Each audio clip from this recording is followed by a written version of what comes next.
Story 1. Betsy. Many years ago, I lost my job in the city and was grappling with mounting debts. Having been in a precarious financial situation, I found a little duplex to settle into. It wasn't my first choice, but given my dwindling savings, it was the best I could manage. There wasn't anything overly special about the duplex, and there was something creepy about it. However, with limited options and a sense of urgency to settle down quickly, I was determined to make the most of my new circumstances. From the first night, I realized there was something unsettling about the place. The walls were thin, and I could hear constant activity from the other side of the duplex. Muffled footsteps, faint murmurs, and most unsettling of all, the repeated mention of a name, Betsy. Looks like I've got a neighbor, I remember thinking to myself, albeit a peculiar one. There was never a car there, but I would hear the front door creak open and close shut at odd hours. But whenever I looked out the window, there was never anyone there.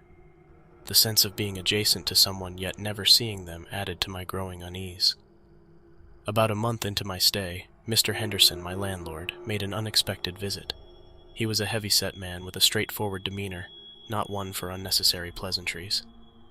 He inquired about how I was settling in with a tone that was direct, yet not unfriendly.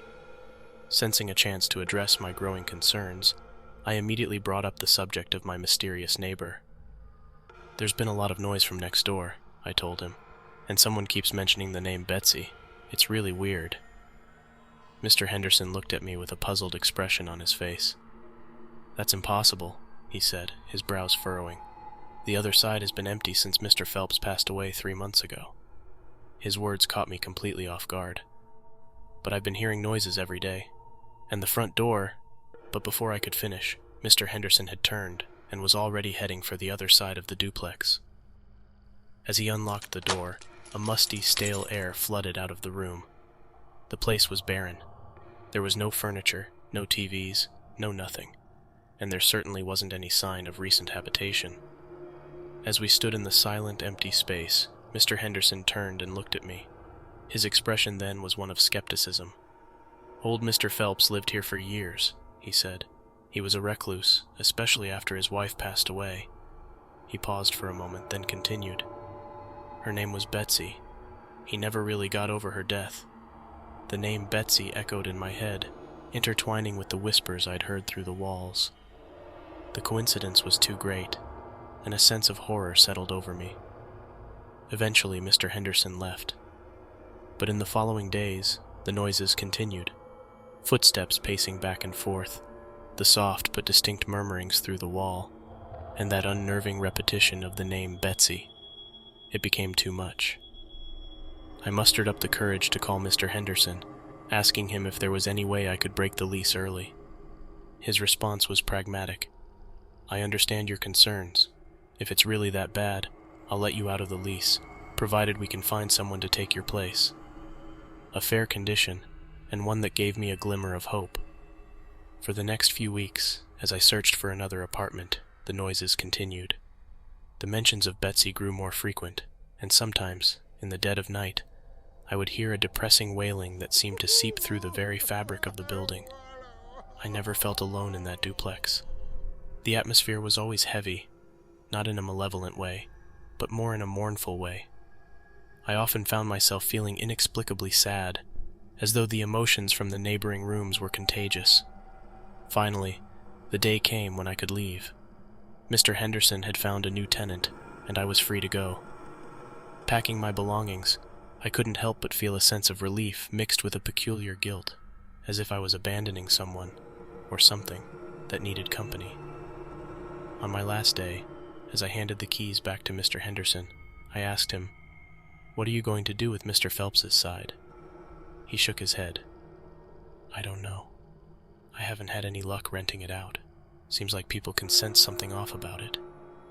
I nodded, understanding all too well. I never found out if anyone ever moved into that part of the duplex. Sometimes I still think about the voices and the name Betsy, and I wonder if Mr. Phelps and his beloved wife ever found peace.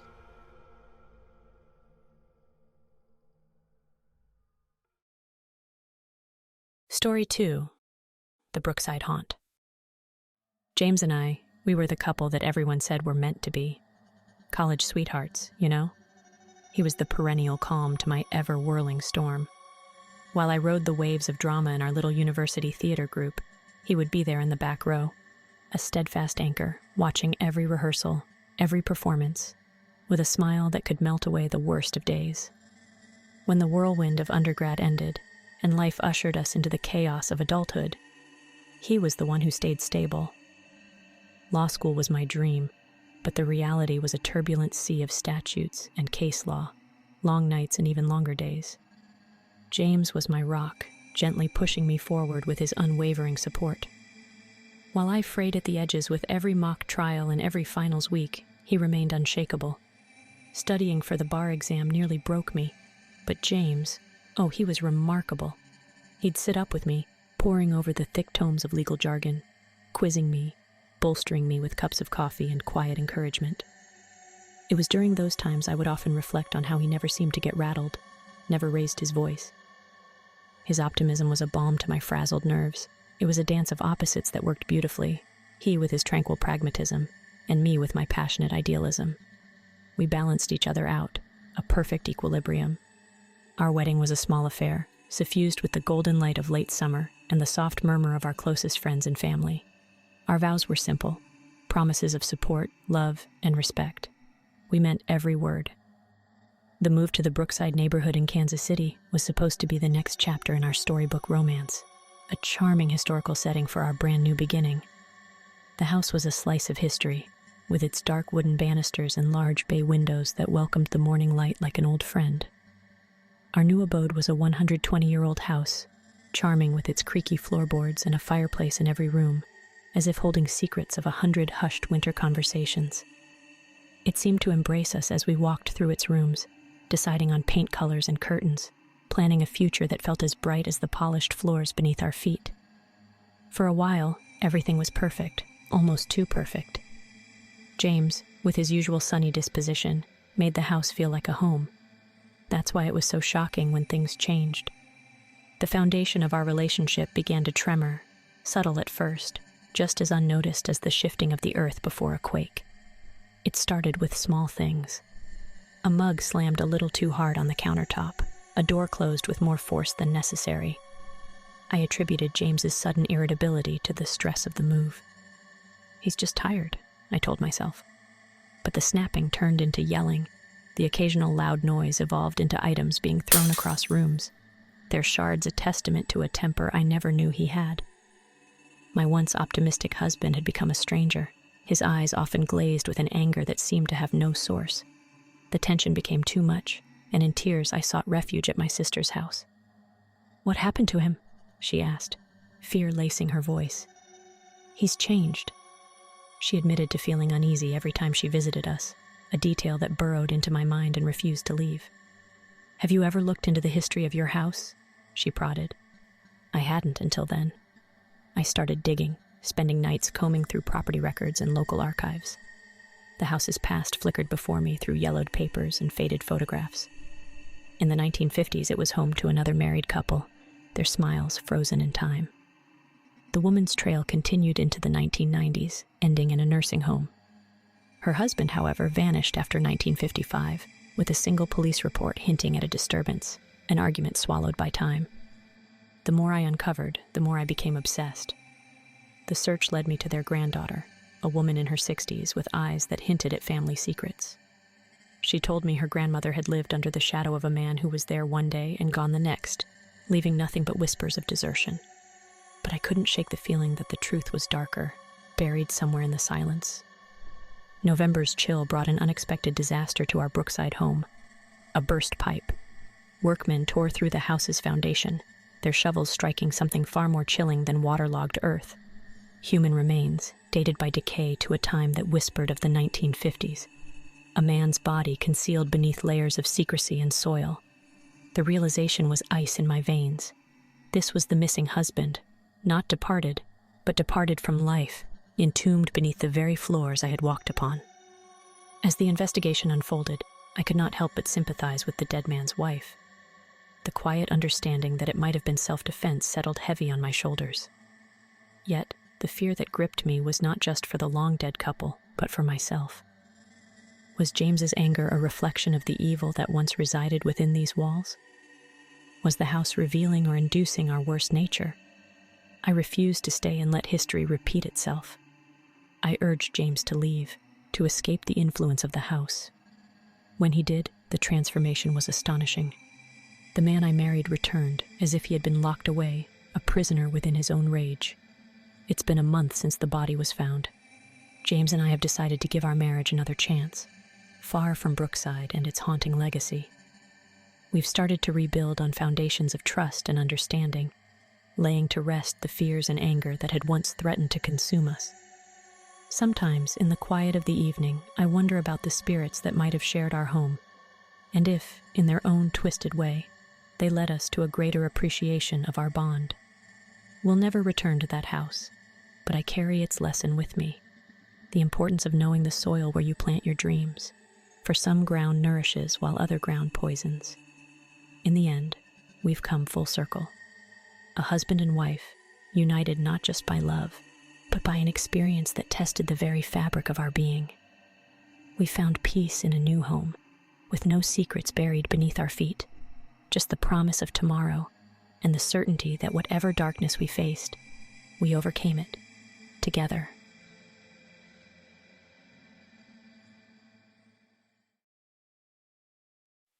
Story 3. The Grave in the Garden.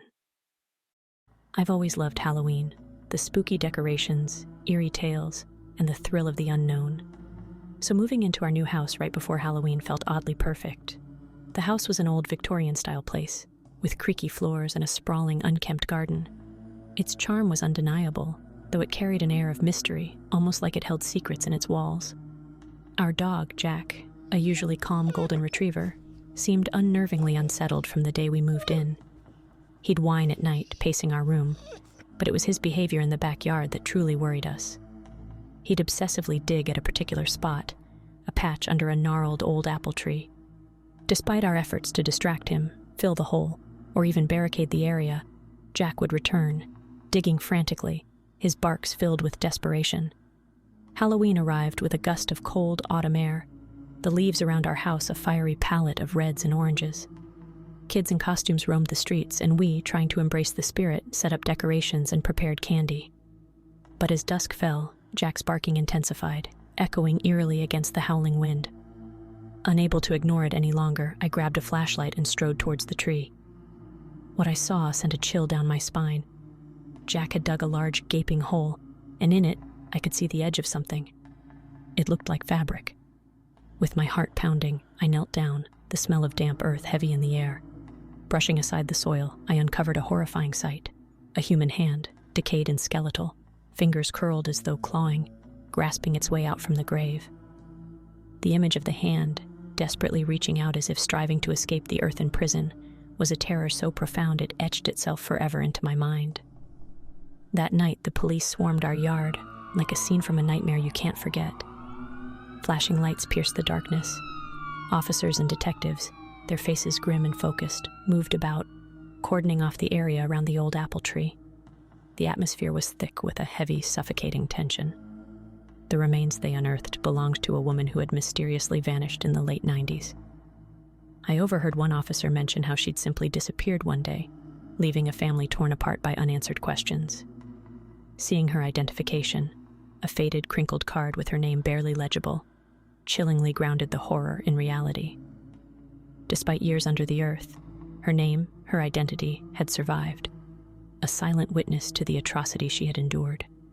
The investigators, their voices low and serious, speculated she was likely murdered, her body hidden in what was then an isolated, forgotten corner of the property. The realization that we had been living, sleeping, and making a home just yards away from her final resting place was a thought too grotesque to fully process. She had been there the whole time, a silent neighbor, veiled by layers of soil and the passage of time. After the removal of her body, an unnerving shift permeated the house. It was as though her discovery and the subsequent disruption of her unseen grave unleashed something, an angry, restless energy that refused to be ignored. Doors that we'd securely shut at night were found violently slammed open, the sound jolting us from sleep, hearts pounding in the dead of night. The sudden, inexplicable crashing of objects became a regular occurrence. A heavy book would inexplicably fly off the shelf, pages fluttering like the wings of a trapped bird, or a vase would shatter in an empty room, leaving shards scattered like sinister confetti. Each incident left us more unnerved, the sense of an unseen presence growing stronger, more tangible. Once, in the middle of a still, silent night, a piercing, guttural scream echoed through the house, chilling our blood. Rushing from our bed, we found nothing but the lingering echo of that cry, as if the house itself had screamed out in anguish or rage. With each passing day, the house's atmosphere thickened, the air charged with an almost electric sense of dread. The feeling of being watched became constant, an oppressive gaze that seemed to bore into our very souls. Laughter and warmth were replaced by a cold unease, turning our dream home into a prison of fear and paranoia. Living there became a waking nightmare, the sense of terror and foreboding pervading every corner of our once beloved home, reminding us every moment of the dark history that lay just beneath the surface. One afternoon, Jack, who had never shown aggression, turned suddenly. His eyes, normally warm and friendly, looked wild, feral. He snarled at an empty chair, the fur on his back standing on end, and then, without warning, lunged at me. He stopped just short, whimpering as if fighting some inner battle, then fled, hiding under the table. Sleep became elusive. Nightmares plagued us, filled with muffled cries and the feeling of cold fingers brushing against my skin. My husband, once a skeptic, admitted he felt a presence, an anger that permeated the house. The last straw came on a frigid November night, the kind of night where the darkness feels almost suffocating, and every sound is magnified in the still, cold air. We were abruptly awoken by a sound so frantic and desperate, it sent chills down my spine, the frenzied digging of our dog, Jack. Heart racing, I clutched a flashlight, its beam a weak defense against the engulfing darkness, and stumbled towards the ominous sound.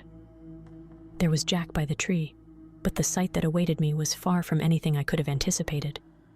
The hole he'd been obsessed with was now alarmingly deeper and wider, a gaping maw in the moonlit garden. But as I neared the edge, an inexplicable terror gripped me. The earth around the hole seemed to shift and tremble under my feet, and an icy gust of wind whipped around me, howling like the cries of the damned. Before I could process the scene, a sudden, violent force pushed me from behind. I tumbled forward, my scream catching in my throat as I fell into the cold, open grave. The flashlight slipped from my grasp, casting eerie, dancing shadows as it tumbled into the abyss with me. I landed hard against something solid yet strangely yielding. A horrifying realization dawned on me as my hand, scrambling for a grip, brushed against what felt like, in my head, the decayed fabric of a burial shroud and the unmistakable feel of human bones beneath. Panic set in like a vice grip, my breaths coming in short, sharp gasps. Every attempt to climb out was met with more soil cascading down from the edges, as if the grave itself was intent on keeping me there. It felt like an eternity before I managed to claw my way out, the sounds of my own frantic escape mingling with the soft thud of displaced earth. Once out, I lay there next to the hole, gasping for air, my whole body shaking uncontrollably. The stillness of the night returned, broken only by Jack's low whimpers.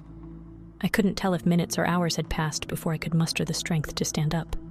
Staggering back to the house, I didn't look back, the oppressive feeling of being watched urging me to flee faster.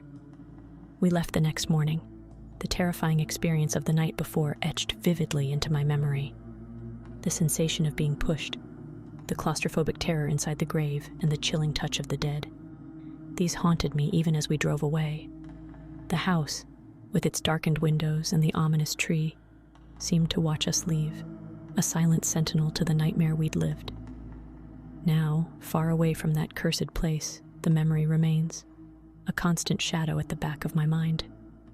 Sometimes, in the dead of night, I still feel the sensation of unseen hands pushing against my back, and the cold, dark embrace of the earth, waiting to reclaim me.